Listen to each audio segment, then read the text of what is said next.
തൊപ്പി BMW എടുത്തത് ഭയങ്കര വൈറലായിരുന്നു. അപ്പൊ അതിന് പിന്നിൽ എന്തോ ഒരു സ്റ്റോറി ഇല്ലേ? സ്റ്റോറി ഒന്നുമില്ല, എടുക്കാൻ തോന്നി എടുത്തു, അത്രേ ഉള്ളൂ.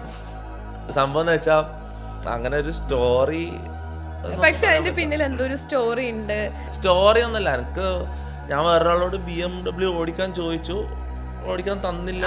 അപ്പം എനിക്ക് ഒരെണ്ണം എടുക്കാൻ തോന്നി, അത്രേ ഉള്ളൂ. അതാരാന്ന് പറയും. അത് മോശമല്ല, അങ്ങനെ വേറൊരാൾ ഇതിലേക്ക് വലിച്ചേക്കുന്നത് ഭയങ്കര മോശം. ഒരാളോട് ഞാൻ BMW ഓടിക്കാൻ ചോദിച്ചു, അതായത് ഈ ഫീൽഡിലുള്ളതാണോ?